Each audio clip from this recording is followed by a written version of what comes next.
Assalamualaikum warahmatullahi wabarakatuh. Nama saya Anggun Permatasari dari kelas PGSD 4B NPM 2016-007.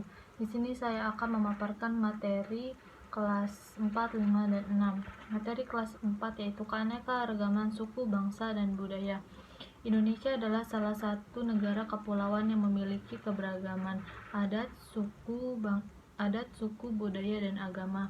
Menurut KBBI, keberagaman memiliki arti beragam-ragam, berjenis-jenis. Sedangkan menurut situs resmi Kementerian Pendidikan dan Kebudayaan Republik Indonesia, adalah suatu kondisi dalam masyarakat yang terdapat banyak perbedaan dalam berbagai bidang. Indonesia memiliki dua jenis keberagaman, yaitu keberagaman wilayah dan lingkungan, serta keragaman suku, bangsa, dan budaya. Masing-masing jenis keragaman tersebut memiliki contoh masing-masing, yaitu yang pertama keragaman wilayah dan lingkungan. Indonesia terdiri dari 34 provinsi dan memiliki wilayah dan lingkungan yang berbeda, baik dilihat dari letak geografis dan keadaan lingkungan. Beberapa kota di Indonesia memiliki dataran tinggi karena wilayah yang berada di sekitaran gunung. Namun ada juga yang di dataran rendah karena rumahnya dekat dengan laut.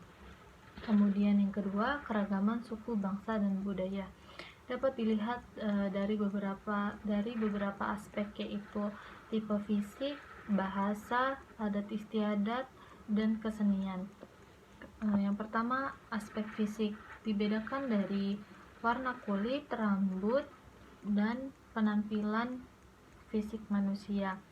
Kemudian aspek bahasa, contohnya seperti daerah memiliki beberapa bahasa dan logat yang berbeda-beda.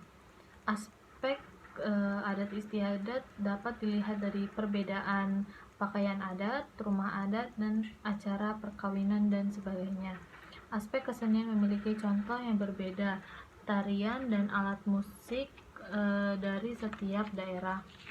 Kemudian materi SD kelas 5 yaitu penduduk dan sistem pemerintahan Indonesia. Pengertian penduduk yaitu individu atau sekumpulan individu yang bertempat tinggal di suatu wilayah sesuai dengan ketentuan hukum yang berlaku. Komposisi penduduk adalah susunan atau pengelompokan penduduk berdasarkan kriteria tertentu.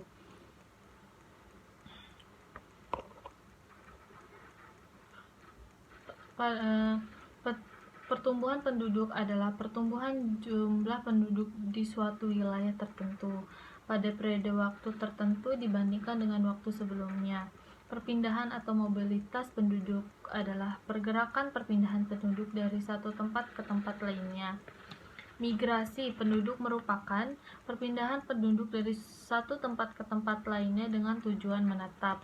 Migrasi nasional merupakan perpindahan penduduk dari satu tempat ke wilayah lainnya dalam suatu negara.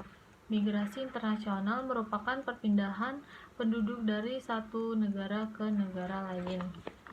Kemudian materi yang keenam yaitu penerapan nilai-nilai Pancasila dan HAM. Pancasila adalah ideologi bangsa Indonesia yang di dalamnya terdapat nilai-nilai Pancasila. Mengamalkan nilai-nilai Pancasila, Indonesia diharapkan menjadi negara yang bisa hidup secara rukun, damai, dan sejahtera. Contoh penerapan nilai-nilai Pancasila di sekolah: yang pertama, ketuhanan yang Maha Esa, berdoa sesudah dan sebelum belajar. Kemudian yang kedua, kemanusiaan yang adil dan beradab, menghormati bapak dan ibu guru. Yang ketiga yaitu persatuan Indonesia, tidak bersikap rasisme. Yang keempat yaitu kerakyatan yang dipimpin oleh hikmat kebijaksanaan dalam permusyawaratan perwakilan, yaitu menghargai hasil musyawarah atau kelompok. Yang kelima, keadilan sosial bagi seluruh rakyat Indonesia, menghormati hak teman di kelas. Kemudian hak asasi manusia. HAM adalah hak yang dimiliki setiap manusia di seluruh dunia tanpa memandang suku, bangsa, ras, agama, dan status sosial. HAM berkaitan dengan hak umat manusia sejak lahir. Macam-macam HAM yaitu hak untuk diperlakukan tidak keji, hak mendapatkan suara di negara lain, hak untuk berserikat atau berkumpul, hak warganegaraan, dan hak atas kekayaan. Baik, itu saja materi yang dapat saya sampaikan, kurang lebihnya mohon maaf. Terima kasih. Wassalamualaikum warahmatullahi wabarakatuh.